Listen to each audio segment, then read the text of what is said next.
Hello and welcome to a very special afternoon nap hair edition of the week ahead.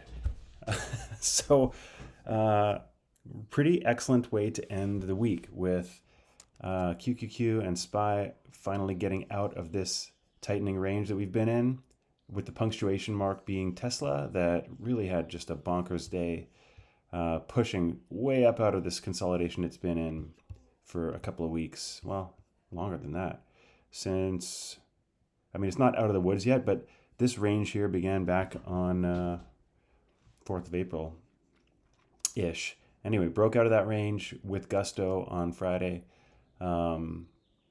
really accentuating the big move that we made in the markets this last week. And overall, all the markets were up. All the sectors were up. And so, you know, what does this mean for the short term and what does this mean for the long term? Now, I just finished watching a bunch of other folks that I respect do their weekend videos, and one of the folks that I watched was Shadow Trader, and Shadow Trader's title of his video was "The Bear Market is Over."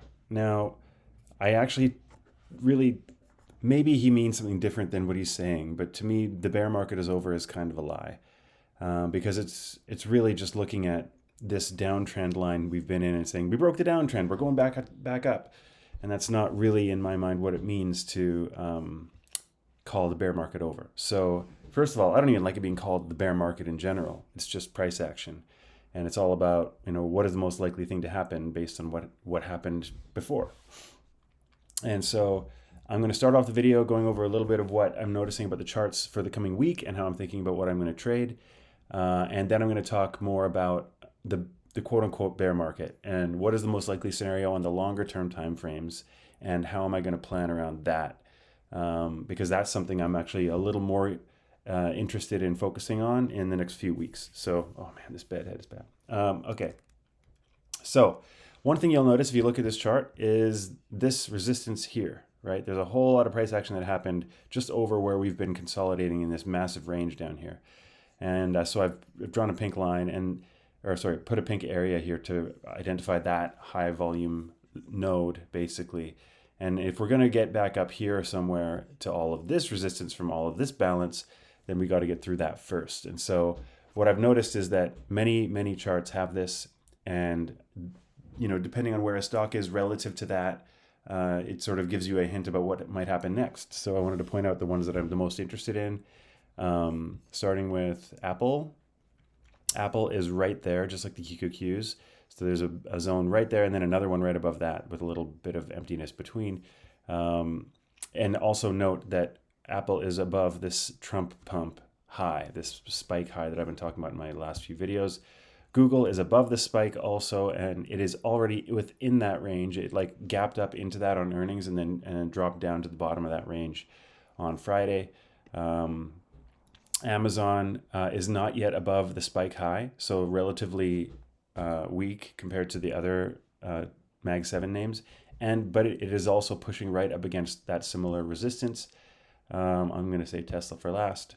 We'll look at Meta next. Meta is like the redheaded stepchild. It's so far below the spike high and above that spike high. Look at this volume right above there. Like, it's just got so much work it's got to do to get out. It hasn't even broken a trend line. So it's really just pushing up against it now. So Meta isn't looking in rough shape.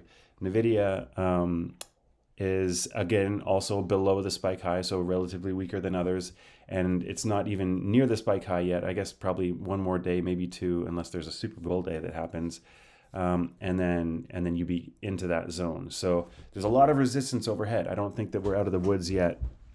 And so this narrative that I have had of climbing this wall of worry is going to continue.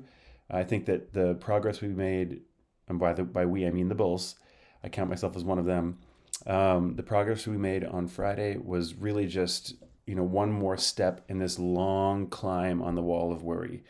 And so I don't think it's going to be all bulls starting the week. I don't really know. I think, honestly, when I look at the week, and Charting Man Dan from the Chart Guy said this in the Chart Guy's video for the weekend, the most, you know, we really, because we're so extended now, look at how many, we're like 1, 2, 3, 4, 5 days up on QQQ and a lot of other names with higher lows on each day. We really need a daily consolidation before we can feel good getting a nice long swing going.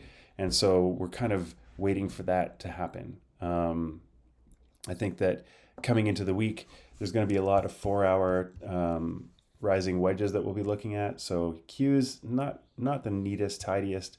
SPY I think looked pretty good. You can sort of imagine you're looking for something like this, right? And you want this downtrending support to break and then come back down, and then you'd see on the daily time frame we'd have a low. And to me, the real test, the thing that you really want to be looking for more than anything on these charts, is going to be hourly oversold. Like when we get hourly oversold on these midday time frames, are we going to bounce? Because that is the sign of a bull market, is daily higher lows are set with hourly oversold. So you can see hourly oversold is still quite far below here on SPY. Check it out on Qs. Yeah, it's like within the balance. It's currently within the range of last Thursday. So if we had another move up and then a nice move down, we could get that hourly oversold. We'll see. You don't have to get hourly oversold to get a daily higher low. It's just if it does dip down into that zone, that's a good chance to really try to get that long. So anyway, that's what I'm looking at in the short term into next week on a lot of these names. But which names would you want to trade? So I covered Apple, Google, Amazon, Meta, and NVIDIA, but I want to show Microsoft. Look at this Microsoft. It's pushing right up against the spike high here. Nice move up. It's got a lot of resistance in the zone all the way back here to the 24th of March. But beyond that, there's a nice big open space up to here, where there's a huge spike of volume and trading that happened up there, right? But this Wednesday we have earnings, so I'd be super interested in this if it could get above that range, to then drift up and test this area here and the 200-day moving average. But given that we've got earnings, one of two things is going to happen: either earnings happen and it pushes this thing down, or earnings happen and it jumps up. And either way, it's not really something that I can trade. Tesla, however, is past earnings, and Tesla is above the spike high, which happened back here. It's got the top of this range is still up above here at 291.85. But then beyond that, look, there's like absolutely but there's very little trading volume in this area between that range top and up here around the 340 to 360 range. And so Shadow Trader mentioned this in his video, and he's absolutely right. This could be a great opportunity for a long. So I'll be looking at this one. Same as the others. I'd love to get a daily higher low, but we will see. Okay, so that's the short term. That's what I'm thinking of for next week. I'm going to be watching a lot of these names, trying to get just intraday trades on the best I can do, and then I'll ultimately try to get a swing long on one of these tech names if they can hold up and continue with the bullish trend and start holding hourly oversold type higher lows. So that's that. Now let's talk about this whole thing about the bear market being over. I'm going to jump over to QQQ, and this is kind of true of all of the stocks that you can look at in Mags. I always use Mag 7 as my sort of template for what to expect, because that's mostly what I trade. But when you look at this on the monthly time frame, and I'm just going to put on one of my indicators here called Trend Tracker. And what do we have? Well, on the monthly time frame, we've had a bear break and we're scouting a lower low. Now, obviously, we're currently on a bar that is setting a massive lower wick, right? But that's just because the month hasn't closed yet. It might go higher and it might close even higher up here. But given the move that was made and breaking the low of this month back here, we are now we've retraced enough that the most likely scenario is a monthly lower high. And so you have to expect that that's the highest probability thing that can happen, because we broke the monthly uptrend, right? It is a weird sort of situation that we're in with all of the news that can totally send the market flying in one direction or the other. But that is the most likely scenario. So, and you'll notice that if I put any of these other charts on, let's see, here's Apple.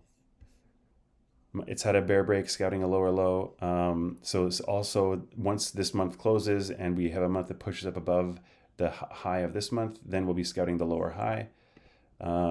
Google, bear break, scouting lower low. Amazon, uptrend, higher low set, possibly. Well, it's scouting a higher low right now, but we'll see what happens.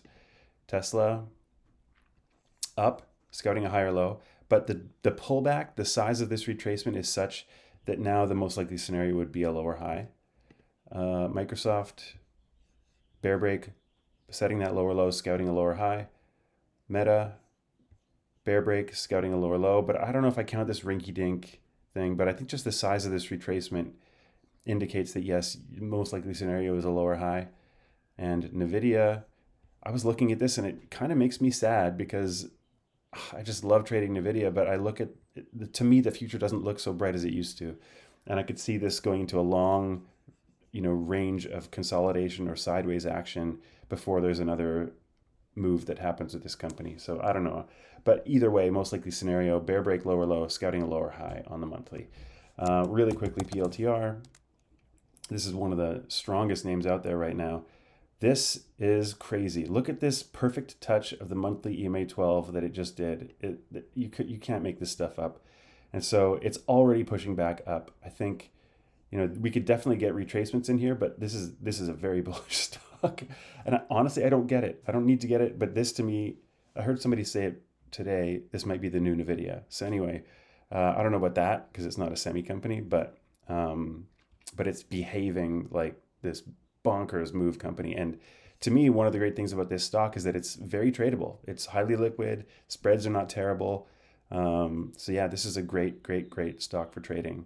So wanted to point that out. Okay, so does that mean the bear market's over? I don't think so. The most likely scenario on all these things is a monthly lower high, right? And so who knows what's going to happen? I don't know what's going to happen. I just try to play the probabilities in the charts. And I think it's super important to pay attention to these monthly time frames because they matter and they tell the story as much as somebody who looks at the daily time frame and volume profile. They're looking at short-term moves, but you can't just ignore the monthly chart. They are telling another story, and the story is monthly lower high is the most likely scenario on many names right now. So, how are we going to spot those lower highs on the monthly time frame? And so I wanted to talk about that. And looking here on the cues, I put a bunch of drawings in. When was the last time we got a monthly lower high? Well, this whole move up, we didn't get any. So we got to look further back. And I found some back here. So I'm going to zoom in on those. And I've sort of drawn a few things on here to sort of help. Because one of the things I love doing is, when you don't get monthly lower highs very often, how are you going to know when they happen? And how are you going to trade them, right? So one of the best things you can do is go back and look, well, when they form, what do they look like? What patterns can you sort of look to recognize as they occur? And so I want to talk about the first one back here. So this is, I think I can switch this to the weekly. You might see it even better. Yeah, you can see it really good here on the weekly. But these were monthly lower highs being set, right? So this one here, let's look at this one first. So this is kind of cool. This is the 4-hour chart up on the top and the weekly chart on the bottom. And you can see here, one of the things I love to do is I use the 4-hour EMA 12 and the EMA 12 and 26 on different time frames to sort of, I call them track MA riders, moving average riders. So when a stock is touching an MA over and over again and then bouncing from that MA, I call that an MA rider. And as long as it's doing that, like it is here on the 4-hour EMA 12, this blue line, as long as it's doing that, you should be looking for longs in those spots. And as soon as it fails to do that, that means something is changing. And so you have to figure out what you want to do about that. So here, that's what we saw this first time. Is we were riding 4-hour EMA 12. We broke it here, tried to get back above it. And when we did get above it, we were not able to break this top, right? So right here was the peak that was set right there. And we weren't able to get that close. This would have been a great place for a short because we were then setting a monthly lower high and boom, look what happened. So this is something you got to watch for. And I really like to pay attention to is patterns like this. So I definitely want to be paying attention to the 4-hour EMA 12. The next one that we saw was over here. And this one was tougher to me, and it was a much more definitive monthly lower high. You can see this was like 1, 2, 3 weeks, right? This was 1, 2, 3, 4, 5, 6 weeks, 7 weeks till it reached the very top. and it was not riding the 4-hour EMA 12. See how it was breaking through it. So this is not a 4-hour EMA 12 rider, but what was it? Let's take a look at the daily. I think it might have been a daily EMA 12 rider. Am I on the right one? Yeah. You can see here it started to hold it here, held above it there, almost touched it there, and then so it's not really a rider. So then I was like, well, how could I have identified this as a top? Well, it definitely was a wedge, right? Setting higher highs, higher lows, and then not able to break out when it sets that high. It sort of comes back in, and then finally broke through this bottom wedge line here. And this would have been tough, right? I think I would have had a hard time trading this for sure. This was your best clue here, where it got below the daily EMA 12, and then was not able to hold up here. So intraday, you could have caught this lower high move, but it was then bottoming out. Like, it spent a lot of time in this entire range over the next while. And so anyway, I think that's the way to look at it, is like, are we seeing wedges form on the 4-hour on the daily time frames? Are we seeing EMA riders that are clearly held, and then break? To me, on the daily and 4-hour time frame, that's where we're going to be able to spot these topping patterns that are going to form if we're going to get that monthly lower high. And so that's kind of what I'm focusing on. And if you zoom, let's go now back over to where we are right now. Here we are on the daily. We're just setting a daily uptrend right now. And 4-hour, we definitely have the slight look of a wedge here, but I don't know. I think we just got to wait and see what happens in the coming week. Because in the coming week, we could see, a few more like big candle bars up, and then that's definitely not a wedge. We need to see how this 4-hour EMA 12 develops. I'm going to be watching that for sure. Because I want to see, here we touched it for the first time. Next time we come back in, are we going to hold it? What's going to happen? Or does this begin to look more and more like a rising wedge? I don't know. We're going to have to wait and see. But that's how I'm thinking about it for the coming week, short term and long term. And we'll see what happens. I wish you guys the best of luck in this coming week. It's an interesting time in the markets for sure. And best wishes and good luck.